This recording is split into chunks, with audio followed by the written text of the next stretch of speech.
Assalamualaikum warahmatullahi wabarakatuh. Kembali lagi di channel kami Tolo Dili bersama saya Kang Hana.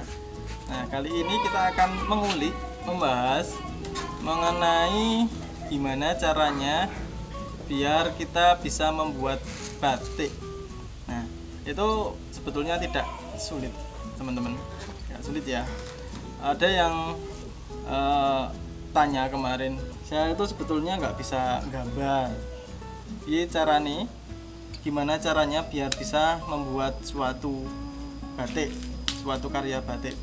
Nah, saya ada masukan. Jadi membuat batik itu nggak harus kita bisa gambar, nggak harus kita bisa bikin motif tertentu. Nah, di sini ada contoh ini, teman-teman. Nah, ada contoh ini kan nggak perlu keahlian khusus untuk menggambar motif. Ini cuma sekedar ciprat-ciprat. Ini batik ciprat. Jadi kain diciprati malam, selanjutnya diwarna. Nah, untuk pewarnaannya silakan bisa dibolak-balik sesuai keinginan teman-teman. Nah, ini teman-teman, ini simpel sekali. Tapi ini juga termasuk batik karena prosesnya menggunakan lilin panas, kemudian diwarna juga, kemudian dilorot juga. Nah, ini simpel sekali. Semua orang mungkin bisa bikin seperti ini. Yang penting niatan kita aja. Ada contoh lagi, ini juga batik ciprat, tapi diselingi dengan cap. Nah, ini capnya, ini batik cipratnya ini, cipratnya. Oke. Nah, ini akan menjadi perpaduan yang sangat epic, sangat bagus ya, cantik, manis. Nah, ada teman-teman mungkin yang ada alasannya gini, nggak punya capnya mahal. Nah, jadi cap itu nggak harus bikin menggunakan tembaga ya, teman-teman. Ada, kita tahu itu teman kita pengrajin cap menggunakan kertas, bisa itu kertas yang agak tebal, atau bisa dengan kayu juga, bisa dengan bambu. Nah, bambu itu dipotong, kemudian dia kan lingkaran ya. Nah, itu bisa jadi motif bulat-bulat seperti polkadot, ataupun setengah lingkaran, ataupun garisnya. Nah, gampang sekali, nggak ada alasan untuk nggak bisa bikin batik. Kemudian ada misal teman-teman yang punya pesanan dari klien pengen motif tertentu. Nah, kita cari tahu dulu dia pinginnya itu karakternya seperti apa, kemudian dia itu berasal dari mana. Nah, letak geografis itu juga mendukung kita untuk menciptakan suatu motif batik. Misalnya di sini teman-teman, di belakang saya ini ada motif batik dari Kalimantan. Nah, karakternya seperti apa?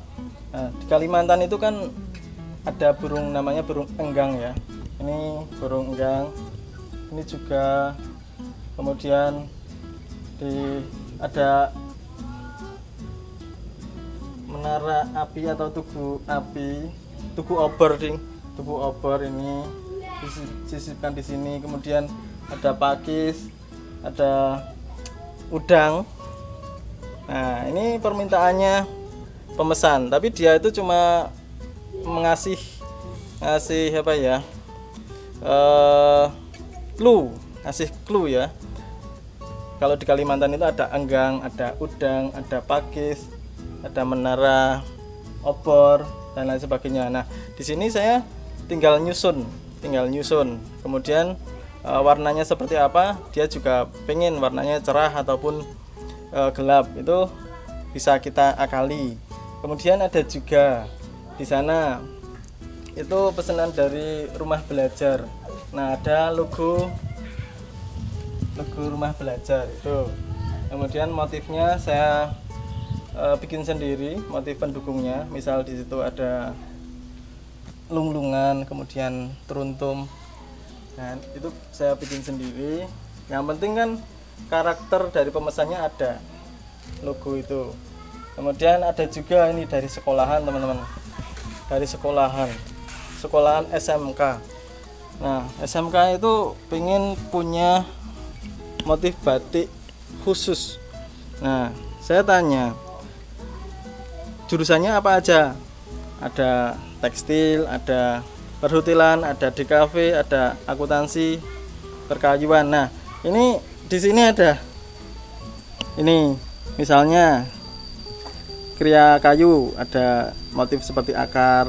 Kemudian perhotelan ada gambar seperti gedung, kriya tekstil ada gambar canting, DKV mos. Kemudian akuntansi ini seperti lambang tambah min, kali dan bagi. Nah, kemudian letak geografis sekolahnya itu di mana. Nah, ini di bebatuan, di pegunungan. Nah, ini digambarkan, kemudian dan lain sebagainya. Ini banyak sekali makna filosofisnya, bisa diambil dari sekitar tempat pemesannya. Kemudian misal ya, teman-teman pengen bikin suatu motif misalnya motif bunga-bunga. Nah, bisa dispesifikkan lagi bunganya itu bunga apa. Ya udah, tinggal gambar bunganya aja. Kemudian nanti ada motif pendukungnya, dibikin sulur-sulur, daunnya dan lain sebagainya. Yang penting teman-teman itu pegang alat gambar. Nah, nanti kalau teman-teman udah pegang pensil, ngadep kertas, dimulai aja dulu. Nanti pas mulai itu pasti idenya akan muncul di situ. Tapi kalau teman-teman cuma ngawang-ngawang, cuma memikirkan, cuma membayangkan, itu nggak akan jadi motif itu teman-teman. Jadi harus ada tindakan ya. Kalau cuma membayangkan nggak akan jadi karya. Nah, ini banyak sekali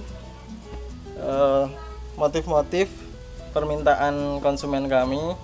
Misalnya ini juga ada dari Sulawesi Tengah. Ini motifnya dari sana. Ini diambil dari peti mati sebetulnya. Motif-motif peti mati saya preteli. Kemudian ini ada perisai, semacam perisai, ada pedang, ada tombak, saya jadikan satu. Ini. Kemudian ada lagi di sebelah kanan saya, ini motif dari Papua. Bisa dilihat ya. Ini ada burung cendrawasih dan lain sebagainya, ini karakter Papua seperti ini. Kemudian ini dari Bengkulu, motif besurek seperti kaligrafi, seperti huruf Arab. Ini ada bunga rafflesianya juga. Kemudian ini dari Papua juga, ini pesanan dari Lanut. Nah, intinya itu teman-teman, kita harus tahu karakter suatu tempat pemesannya, inginnya seperti apa, motif khas sana itu seperti apa. Itu ya teman-teman. Intinya tadi bisa diambil kesimpulan, ambil alat, adep kertas pola, kemudian eksekusi, pasti nanti akan jadi motif.